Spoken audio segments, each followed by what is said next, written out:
In this video, I'm going to solve this question. The following regression output relates to the advertisement expenditure and sales of a firm manufacturing garments, where the notation that we have for the advertisement expenditure is X, that is, this is the independent variable, and the notation that we have for sales is Y, that is, this is the dependent variable. Using the cross-sectional data collected in a particular year from 14 stores that the company owns, we get the following equation. So y hat is equal to this. In the first part, we have to conduct a two-tailed test for the statistical significance of the slope coefficient at 1% level of significance. So this is a basic hypothesis testing question, right? So before I write the null hypothesis and the alternative hypothesis for this question, let me introduce some notations for the population parameter. So let's say that the population model corresponding to this estimated equation is yi is equal to beta 1 plus beta 2 xi plus ui. So let's say this is the population model that we have. The reason I have written this population model first is because I want to be clear with the notations of the population parameter. The reason is that when we write the null and the alternative hypothesis, we have to write those on the population parameter. So by writing this population model, I have just made clear that the notation for the population parameter of the slope coefficient is beta 2. So now my null hypothesis is going to be that beta 2 is equal to 0 and the alternative hypothesis is going to be beta 2 is not equal to 0. Note that it's clearly mentioned in the question that we have to work with a two-tailed test, and this is the reason I'm writing not equal to over here. Okay, so this was the purpose I wrote this equation first. I was just making clear what is the notation over here that I'm going to write in the null and the alternative hypothesis. Well, the hypothesis testing over here is quite simple now. Basically, in this case, we have only one restriction in the null hypothesis. And why do we have only one restriction? Because we have only one equal to sign in the null hypothesis. So if you want to count the number of restrictions, you have to count the number of equal to signs that are there in the null hypothesis. In this case, we just have a single restriction. And in the case of single restrictions, we can work with t-test. To work with t-test, we need to find two values of t. We need to find t calculated and we need to find t critical. Okay, as the name suggests, the t calculated is the value of t that we are going to calculate using a particular formula, and t critical is the value of the t that we are going to get from the t table. So this value comes from the table and this value comes from a particular formula. Now first of all, let's find the value of the t calculated and then we'll take a look at the value of the t critical. To find the t calculated, the formula that we have is value of estimator. So value of estimator minus the value of population parameter under the null hypothesis. So value of population parameter under the null hypothesis divided by the standard error of the estimator. SE means standard error. So the denominator is standard error of the estimator. In this particular case, the null hypothesis is on beta 2 and the value of the estimator that we have is 2.0742. So this first term over here is 2.0742 minus the value of the population parameter under the null hypothesis. The population parameter that we have under the null hypothesis is beta 2 and the value corresponding to that is 0. So we are going to write 0 over here. And in the denominator, we have standard error of the estimator. Now see, if you take a look at this equation that's given to you, there is 0.2536 in the bracket over here. It's not mentioned in the question whether this is standard error or not, but as per the general patterns that question have, if there is something given in the brackets and if nothing is mentioned about that, then you can just assume that this is the value of the standard error. So in this case, I'm going to assume this is the value of the standard error. So the standard error of the estimator becomes 0.2536. And solving this, we get that the calculated value of t is equal to 8.179. Now let's find the critical value of t. To find the critical value of t, we need to know two things first. We need to know the degrees of freedom and we need to know the level of significance, which is alpha. So in this case, it's given in the question that the level of significance is 1%. That means alpha is equal to 1%. I can also write it as 0.01. And the degrees of freedom is actually n minus the total number of parameters that you have estimated in the model. So I'm just going to write n minus total parameters over here. The meaning of this is that the degrees of freedom is n minus the total number of parameters that you have estimated. As you can see, you have estimated 2 parameters over here in this model and n is 14. So this is equal to 14 minus 2, it is equal to 12. So the degrees of freedom that we have in this particular case is 12 and the value of alpha is 1% or 0.01, and we are also given in the question that this is a two-tailed test. So if I draw a t distribution over here, then this is 0. And because this is a two-tailed test, so I'm going to divide 1% into 2 equal parts. I will have 0.5% over here. 0.5% can also be written as 0.005. And I will have 0.5% over here, which can also be written as 0.005. And our purpose is to find this value over here and this value over here when we have 12 degrees of freedom. Let's take a look at the t tables to find these values. So this is the t table that I'm going to work with. Over here, these are degrees of freedom. In our question, we have 12 degrees of freedom. So I'm going to take a look at this row over here. And in our question, we are given 1% level of significance. That means in both the tails combined, we need to have 0.01, and in a single tail, we are going to have 0.005. So we have to take a look at this column over here. So if I take a look at this column and if I look for 12 degrees of freedom, then the corresponding value is 3.055. So this value over here is 3.055. And because the t distribution is a symmetric distribution, if this value is 3.055, then this value is going to be minus 3.055. So these are your critical values. Now all we have to do is we have to compare these critical values with the calculated value that we have found over here. If I try to plot this calculated value over here, it will lie somewhere to the right of 3.055. So it will lie somewhere in this rejection region. I can write 8.179 over here. So in this case, the t calculated is greater than the t critical value. That is, it is lying in the rejection region. So we are going to reject the null hypothesis. Okay, reject the null hypothesis because this value of 8.179 is greater than 3.055. So it's lying in the rejection region. And that's why we reject the null hypothesis. Okay, so that's all about the first part. Let's move to the second part of this question. In the second part of this question, we have to apply the F test to test the preceding hypothesis. That means we are working with the same null hypothesis and the alternative hypothesis. The only thing is that now we have to do the hypothesis testing using the F test and not T test. Well, some of you might be getting confused over here that this is a case of a single restriction. So how can we work with F test over here? Well, the thing that you have to keep in mind is F-test can be used with single restriction as well as multiple restriction. So what I'm trying to say over here is, let me create a small table over here. So over here it's single restriction and over here it's multiple restrictions. And we have T over here and F. So if you're working with a single restriction, then you can work with T-test as well as F-test. If you're working with multiple restrictions, then you cannot work with T, you have to work with F.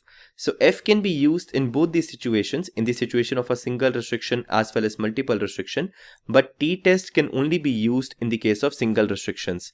Generally speaking, for these type of tests, we prefer to work with T because T is easier to work with.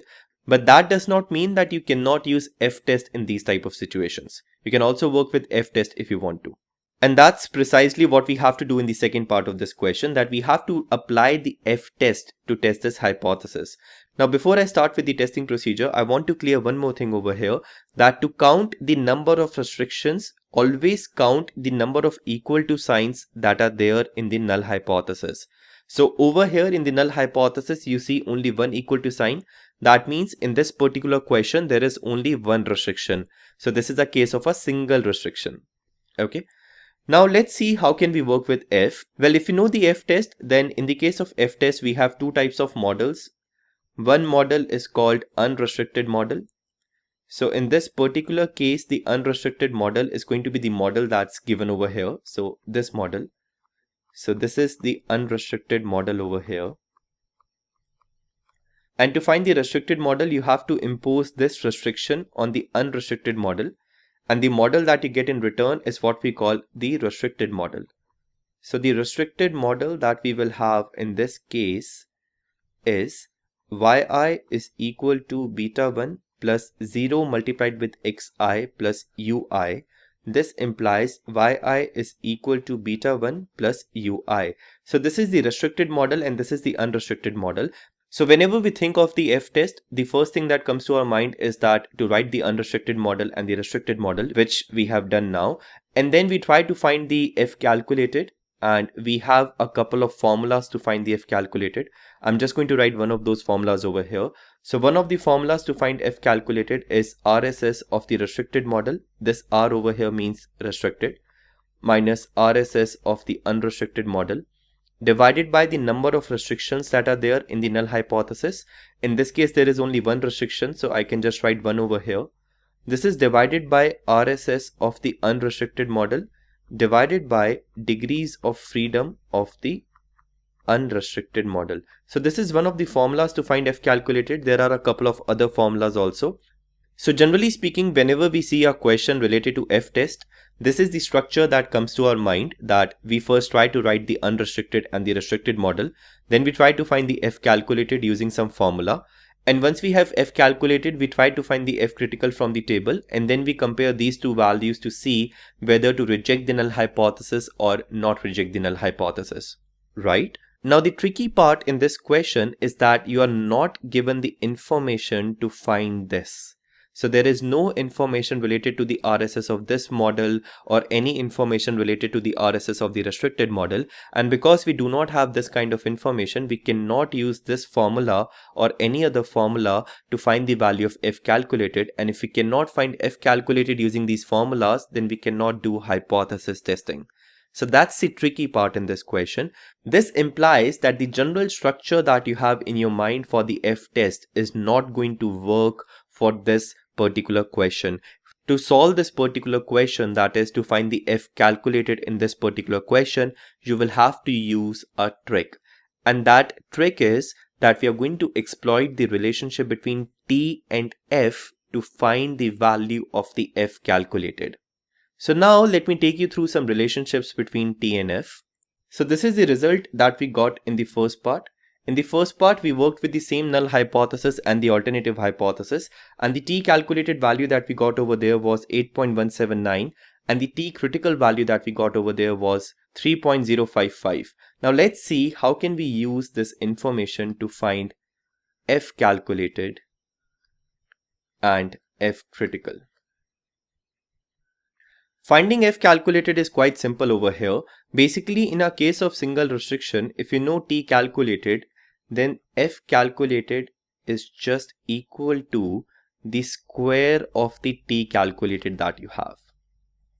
Okay, so in the case of single restriction, which is what we have in this case, if you want to find F calculated, then you can use this shortcut that if you know the value of T calculated, to find the F calculated, all you have to do is that you have to square the value of the T calculated, and that's it. So the F calculated is actually equal to the square of 8.179, and this is equal to 66.896. Okay, so this is the calculated value that we have. Now let's find the critical value. Basically, there are two ways of finding the critical value. The first way of finding the critical value is to take a look at the F table. Okay, now see, before you take a look at the F table, you need to figure out the numerator degrees of freedom. NDF is numerator degrees of freedom, and the denominator degrees of freedom. The numerator degrees of freedom is actually equal to the number of restrictions that you have under the null hypothesis. In this case, there is only one restriction, so the numerator degrees of freedom is equal to 1. And the denominator degrees of freedom is the degrees of freedom of the unrestricted model. So degrees of freedom of the unrestricted model. This UR over here means unrestricted. In this particular case, your unrestricted model is the model that's given to us in the question. So the degrees of freedom in that particular model is equal to n minus the total number of parameters that we have estimated in that particular model. So n minus total number of parameters estimated. Okay, so this is equal to n is 14 over here. So 14 minus 2, because in this question we have estimated 2 parameters over here. So this is equal to 12.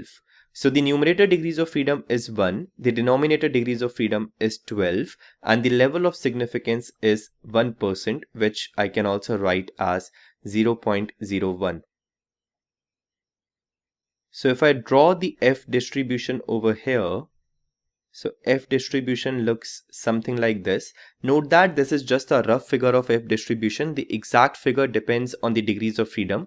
So in this particular case, the numerator degrees of freedom is 1, the denominator is 12. This is a rough figure for the F distribution. We have 0 over here, and on the right hand side we have all the positive values. Basically F can only take positive values, it cannot take any negative value. And in this case, we are given alpha equal to 1%. Now note one of the things over here, that in the alternative hypothesis, you have beta 2 is not equal to 0.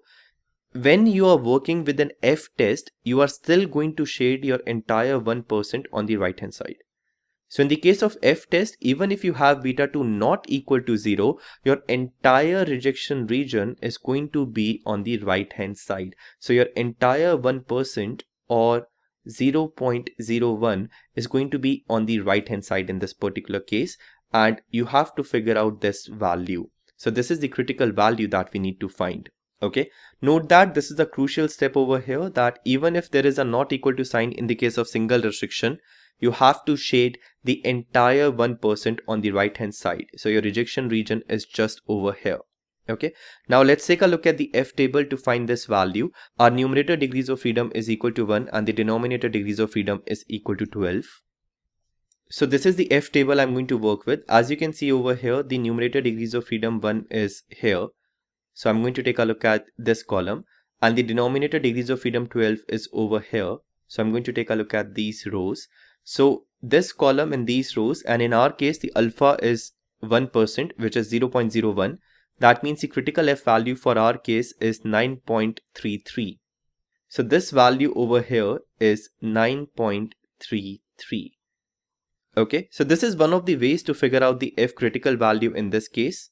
See, I told you that I'm going to show you two ways to figure out the critical values in this particular case. This is the first way to figure out the F critical values. So you can figure out the numerator degrees of freedom, you can figure out the denominator degrees of freedom, and then you can directly take a look at the F table to figure out the critical value.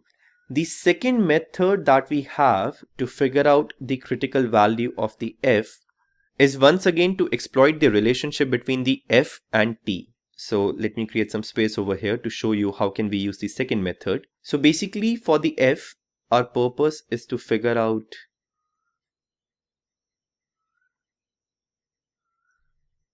this value. Okay, so this is the critical value that we need. So this is the figure for F, and once again this is just a rough figure for visualization. For T, the figure looks something like this.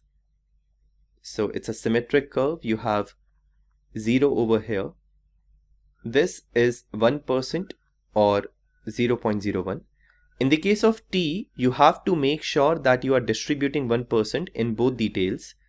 So you have 0.5% over here, which is 0.005, and you have 0.5% over here, which is again 0.005. And we figured out these values in the first part of this question. This value was 3.055 and this value was minus 3.055. Basically, the relationship between F critical and T critical is that the F critical, that is this value, is the square of the T critical values. And it doesn't matter which value you pick, whether you pick the negative number or the positive number, because we are just squaring it. So either way, you're going to get the same number. So the F critical is actually equal to the square of T critical. the square of t critical. One thing that you have to be really careful about is that when you draw the f figure, the entire 1% is over here, and in the case of t, your 1% is divided into two parts. So basically in the case of t, you're working with a two-tailed test, and if you're working with the two-tailed test over here, then the square of these values is going to give you the f critical value.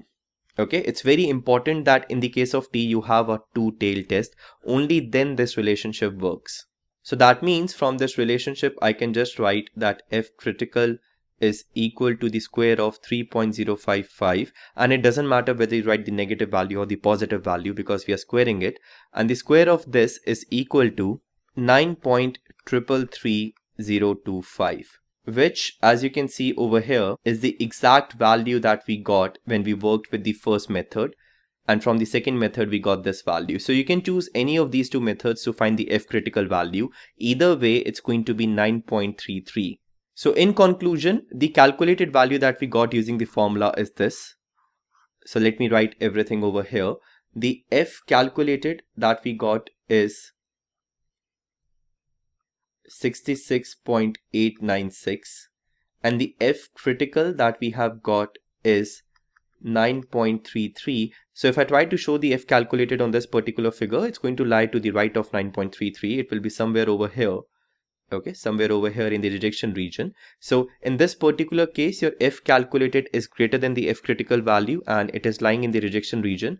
So once again, we are going to reject the null hypothesis.